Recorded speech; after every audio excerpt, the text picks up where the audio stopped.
11 सिपाही जिनको हमने देवीदास से मिलने भेजा था, सभी खा गई या आसमान निकल गया? जवाब दो। समझते क्यों नहीं हो तुम लोग? हमें मजा नहीं आ रहा है, हमें मजा नहीं आ रहा है, और जब हमें मजा नहीं आता हम बहुत सख्त हो जाते, हम बहुत खतरनाक हो जाते। कहाँ गए हमारे 2 सिपाही? जवाब दो। हुजूर, विनायक, तुम बोलो बोलो बोलो। हुजूर, खबर मिली है कि उदय सिंह ने देवीदास का कत्ल कर दिया। हुजूर,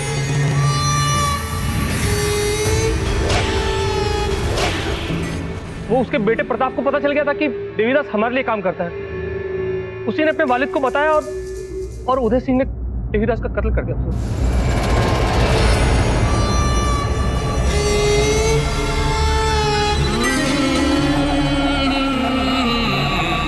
देवीदास मरा प्रताप की वजह से, हमारे 2 सिपाही गायब हुए या फिर मारे गए। इसका मतलब ये हुआ कि उदय सिंह के सर से ही काम नहीं चलेगा। उदय सिंह के कटे सर के साथ प्रताप का भी सर चाहिए। जब तक प्रताप का सर नहीं मिल जाता मजा नहीं आएगा।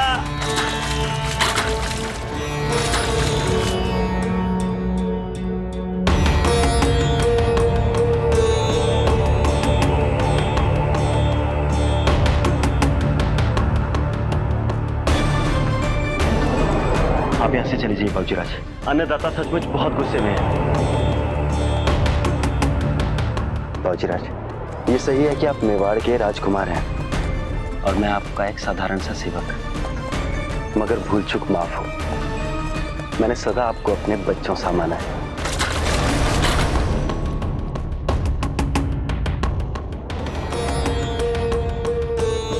महाराणा उदय सिंह ने शम्स खान के विरुद्ध युद्ध की तैयारी कर ली।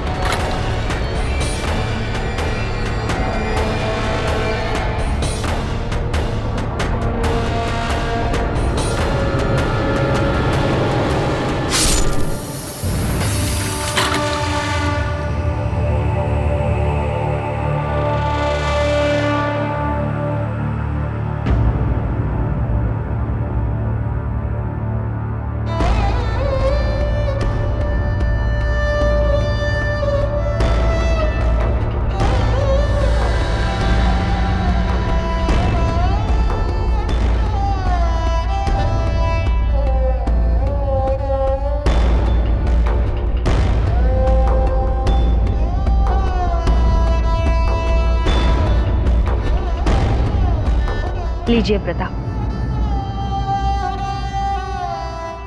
अपना मुंह पोंछ लीजिए।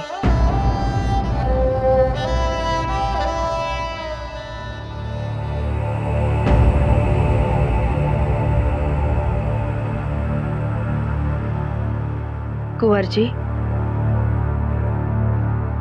आज हमने आपके दाजेराज की आंखों में पहली बार आपके लिए गर्व के भाव देखे हैं।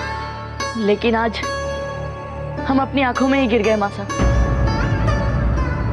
कितना चाहते थे दादा हमें। आज आपने अपनी भावनाओं से अलग रहकर देश हित के लिए जो भी किया, यही बात एक साधारण राजा को असाधारण राजा बना सकती है प्रताप। एक साधारण व्यक्ति को कृष्ण सा योगी बना सकती है। सभी नातों संबंधों को जानते हुए भी जब आप मात्र मेवाड़ के हित को ही अपना हित समझ लेंगे, फिर कोई शत्रु मेवाड़ को गुलाम नहीं बना पाएगा।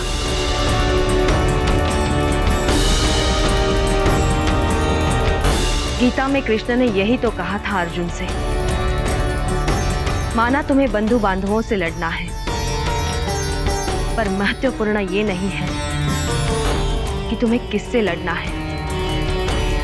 महत्वपूर्ण ये है कि तुम्हें सत्य के लिए लड़ना है। आपको भी प्रताप मेवाड़ के लिए लड़ना है। यही आपका कर्म है और यही आपकी पहचान।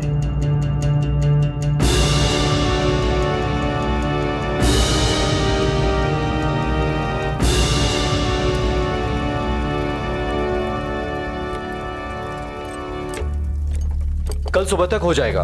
किले के उस हिस्से की दीवार भी बहुत कमजोर है, उसकी मरम्मत के लिए लोग दुगने कर दो। हुक्म। तोपों के गोलों की संख्या भी बढ़ जानी चाहिए, लेकिन सावधानी से।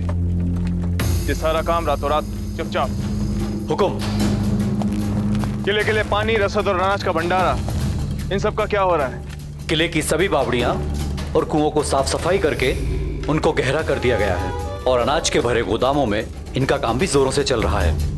और एक बार अगर इस किले का भंडारा भर गया तो 3 साल तक हमारे खाने पीने की व्यवस्था हो जाएगी। बहुत अच्छी। हुक्म। महाराज, शम्स खान इधर ही आ रहे हैं।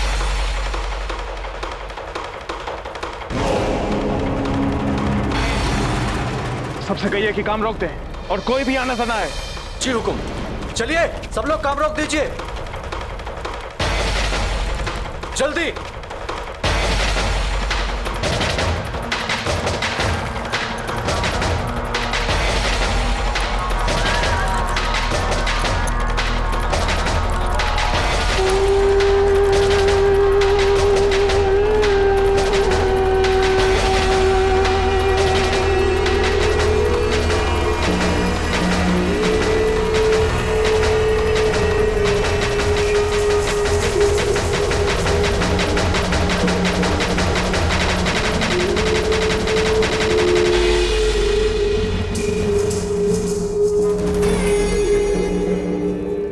अपने आगमन की सूचना नहीं दी शम्स खान।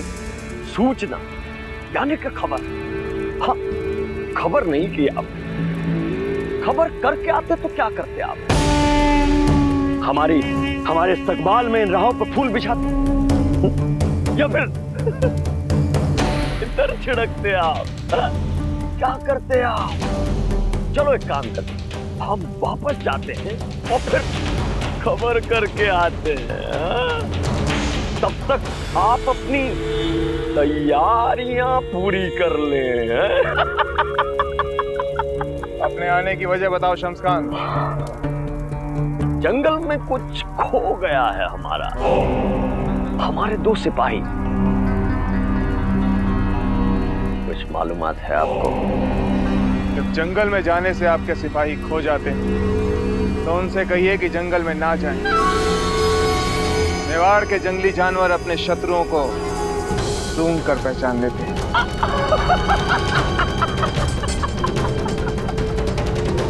अपने लफ्जों में छुपा के क्या बेहतरीन हिदायत दिया आपने भाई, वाह, बहुत खूब।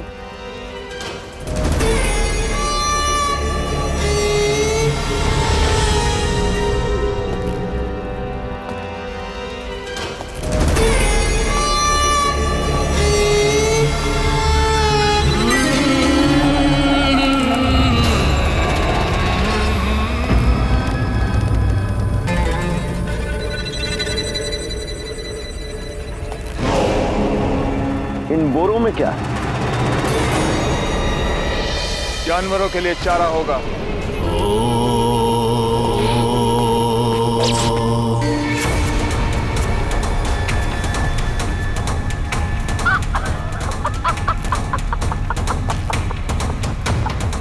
ये तो इंसानों का चारा है। पूरी रियासत के लिए अनाज इकट्ठा कर रहे हैं आप, लेकिन क्यों? हमने तो आपकी रसद बंद नहीं की। कहीं आपके मंसूबे तो नहीं है हमारा दाना पानी बंद करने के? अच्छा, शायद कोई दावत होगी आपके यहाँ, है ना? हमारे सिपाहियों की कोई मालूमात हो जाए तो खबर जरूर कीजिएगा।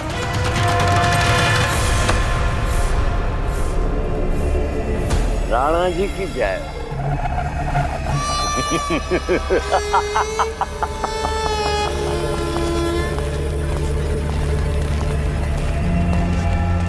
शम्स खान अपने लापता सिपाहियों की जानकारी हासिल करने नहीं आया था यहाँ।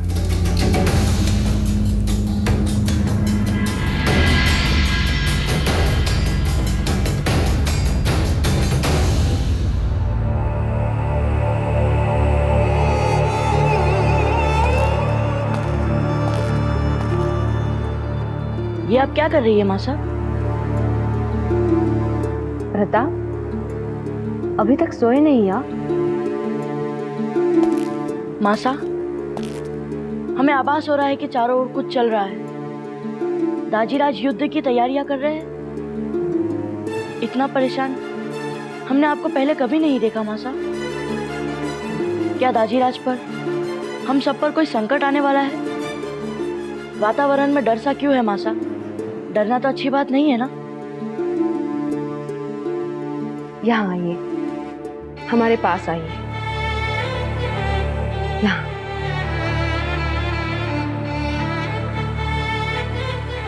प्रताप,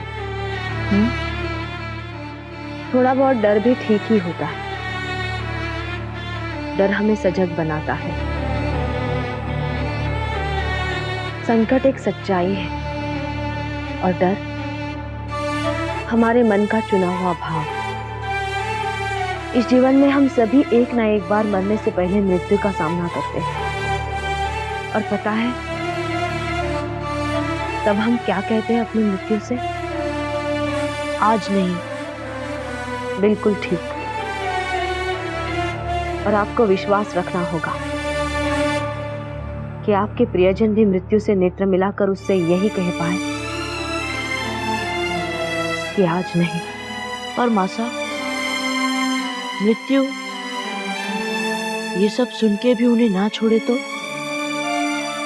अपने दाजीराज के पुरुषार्थ पर विश्वास रखो प्रताप।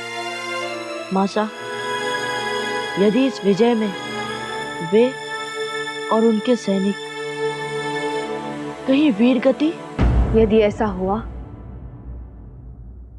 तो वे अमर हो जाएंगे हमारे विचारों में, हमारी यादों में, हमारे इतिहास में।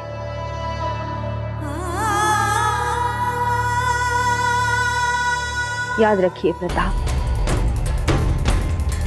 ये युद्ध आपका नहीं है, आपके दाजीराज का है।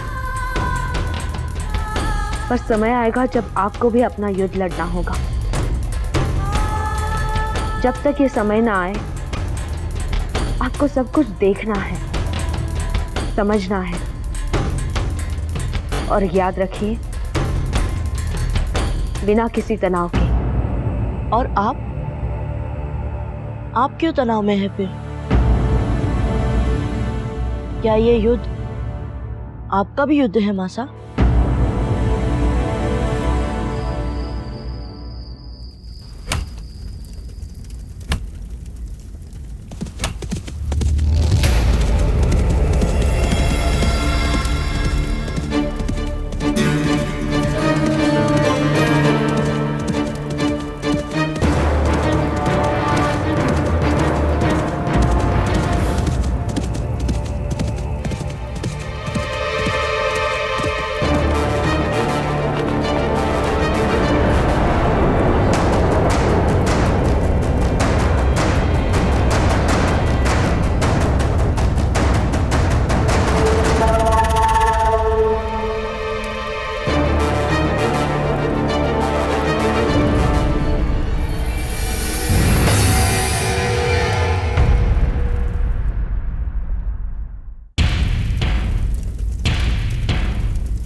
अम्मा गणी हुक्म। अम्मा गणी महाराज, यहाँ आते हुए आप लोगों को किसने देखा तो नहीं? नहीं हुकुम, हम सब आते समय पूरी तरह सतर्क थे। आप सभी सामंतों को यहाँ इस आपात बैठक के लिए इसलिए बुलाया गया है ताकि हम आपसे चिंताजनक समाचार साझा कर सकें। शम्स खान को हमले की तैयारियों के बारे में पता चल चुका है। अब युद्ध अटल है।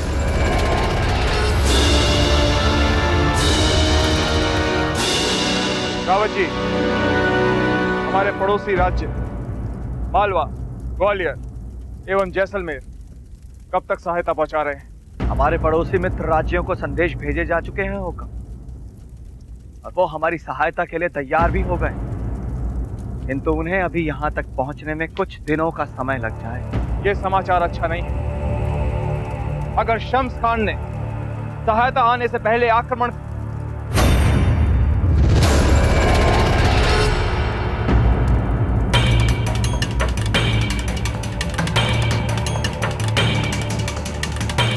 हम पीठ नहीं दिखाएंगे।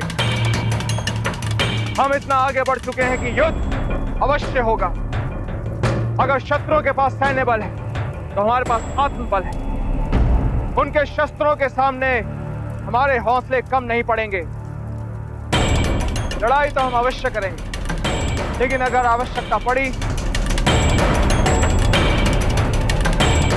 तो हम साका के लिए भी तैयार हैं।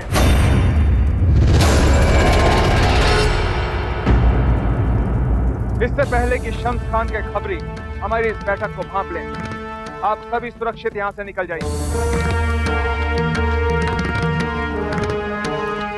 हाँ, युद्ध तक अब किसी से भेंट नहीं होगी। आप सभी से हमारा संपर्क रावत जी के माध्यम से होगा। अब हम रणभूमि में ही मिलेंगे। एकलिंगनाथ जी की जय। एकलिंगनाथ जी की जय।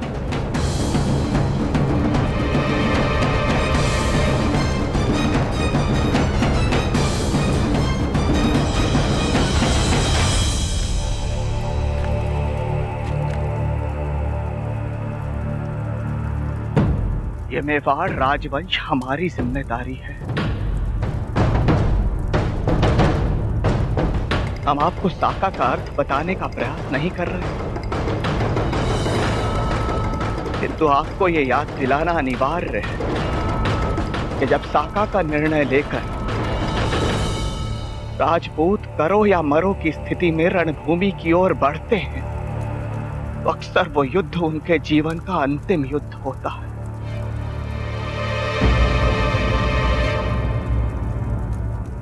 निसंदेह साका हर क्षत्रिय के लिए गर्व की बात है, किंतु ईश्वर के लिए आप साका में सम्मिलित होने का विचार त्याग दें, क्योंकि ये बात तो हम सभी जानते हैं कि इस युद्ध का परिणाम हमारे विरुद्ध जा सकता है। अगर ऐसी परिस्थिति में आपको कुछ हो जाए तो इस मेवाड़ राज्य का ध्यान कौन रखेगा? रावत जी, अभी कुछ ही पहर पहले आपने कहा था कि हमारा उत्तराधिकारी तैयार हो चुका है। हुक्म, प्रताप तो अभी बहुत छोटे हैं। उनके मार्गदर्शन के लिए आप हैं ना?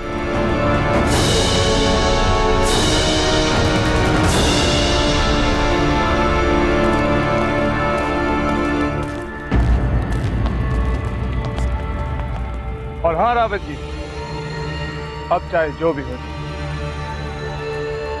मेवाड़ अनाथ नहीं होगा। चलते हैं।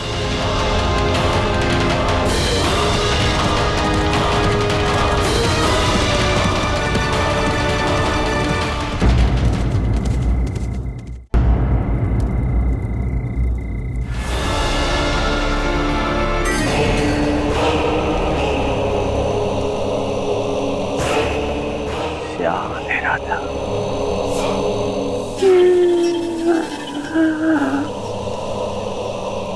फिर जली मशाल।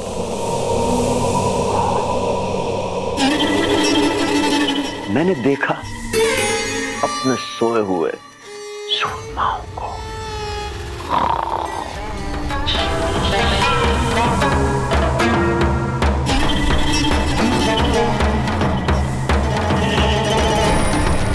तुम्हें पता है, जब तुम सब घोड़े बेच के सो रहे थे तो तुम्हारा सरदार राजपूतों की फिक्र में जाग रहा था। बैठे रहो, बैठे रहो, उठने की कोई जरूरत नहीं है, बैठो। अच्छा, एक बात ईमान से बताना, तुम में से किसी ने मेरे आने की आहट सुनी? किसी ने मुझे मशाल जलाते हुए देखा? नहीं सरदार। शाबाश।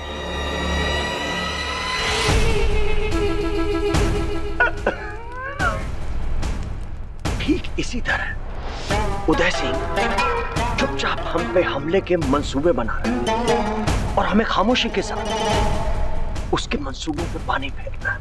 हमें अचानक गफलत में उसे पकड़ना है, जैसे मैंने तुम्हें पकड़ा।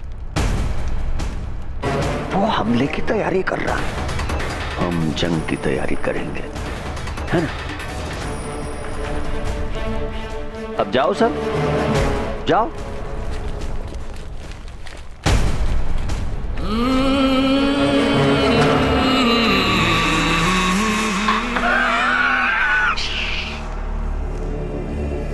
अब आएगा मजा।